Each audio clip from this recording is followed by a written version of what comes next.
Oktober, sejak 7 Oktober sudah 6.000 warga Gaza diambil paksa dari rumahnya. 6.000. Mbak kan jurnalis. Iya. Dibaca dong. Mbak kamu pro Yahudi tapi nggak bisa bahasa Ibrani. Tapi saya bisa bahasa Ibrani. Jadi saya bisa bahasa secara langsung. Iya ya. Ini 3 gini, ditawari dan mereka bersedia. Beda gitu kalau ya. ditawari dengan minta. Ini berubah-ubah mengajukan nih Mbak, harus kata-katanya dua hal yang berbeda nih. Karena begini. Diatur dulu napasnya Mbak Monik, atur Sebentar, napas dulu. Ini ya. jangan sampai Biar kita namanya juga. logis. Ya. Fakta dan realita. Tetapi yang jelas, Muhammad Husin Gaza adalah sang idola. Barakallahu fi umri Muhammad Husin Gaza.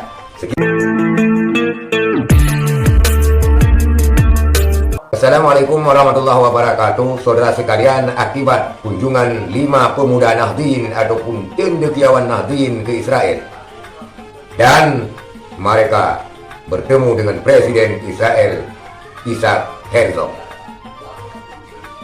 stasiun-stasiun TV kembali menampilkan talk show yang menghadirkan narasumber yang sangat-sangat dibenci oleh rakyat Indonesia dan juga narasumber yang sangat dikagumi.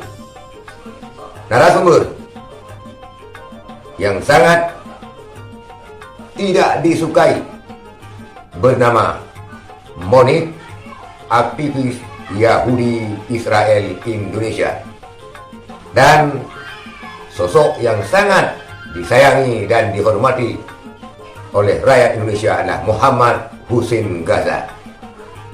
Pada kesempatan talk show kali ini kita lihat Muhammad Husin Gaza mempermalukan Monik, aktivis Yahudi Israel Indonesia, yang kerap disebut oleh netizen ILSBTNA. Kita lihat si Monik dipermalukan di dalam dan di luar panggung. Kita lihat videonya. Kenapa Hamas belum mau membebaskan Sandra?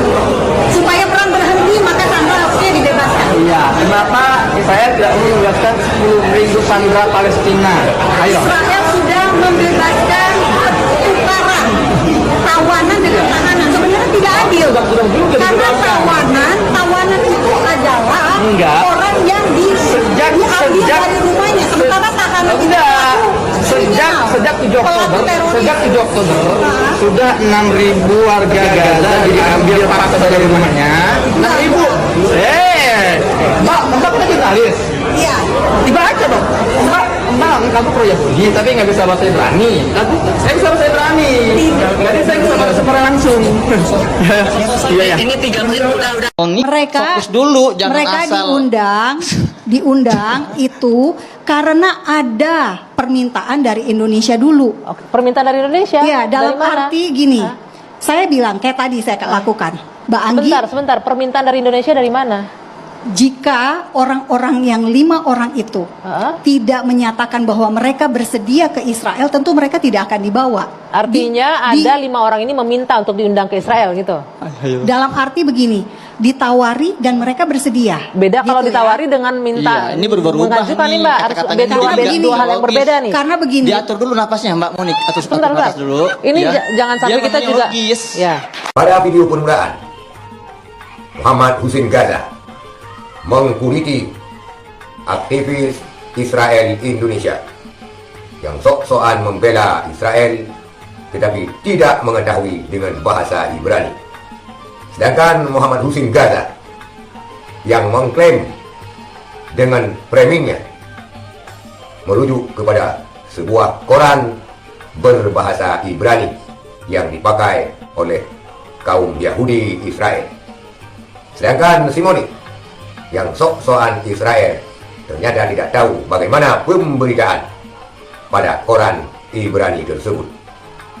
Dan kemudian pada satu lagi videonya, kita lihat Simoni dipermalukan. Simoni tidak bisa menjawab, bahkan terkesan menyeret-nyeret pemerintah Indonesia dalam hal keberangkatan 5 Nahdien ke Israel.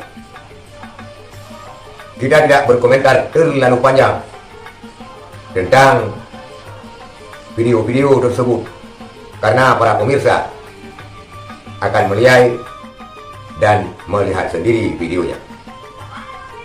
Yang perlu kita reaksi di sini adalah ulah dan sikap Simoni yang tinggal di Indonesia, getol memperjuangkan kepentingan Israel di Indonesia. Dia dicap oleh para netizen tanah air yang umumnya, yang sangat mayoritas mencintai dan menyayangi rakyat Gaza. Dia dicap dengan cap yang bermacam-macam, framing negatif yang bermacam-macam. Tetapi dia tidak pernah berhenti, karena dia adalah aktivis daripada Yahudi Israel Indonesia yang kemungkinan sekali menerima kuturan kudus dari Israel. Tetapi itulah pemerintah Indonesia dengan kebijakan luar negeri dan sesuai dengan pembukaan Undang-Undang 1945 yang mengatakan bahwa penjajahan di atas dunia harus dihapuskan. Maka karenanya Indonesia mendukung perjuangan dan juga kemerdekaan Palestina. Tetapi anehnya, orang-orang yang semacam ini dibiarkan bersalewaran dan berbicara semaunya di media, dan bahkan dia dengan leluasa melenggang di Indonesia. Itulah fakta dan realita. Tetapi yang jelas, Muhammad Husin Gaza adalah sang idola. Barakallahu fi umrik, Muhammad Husin Gaza. Sekian, assalamualaikum warahmatullahi wabarakatuh.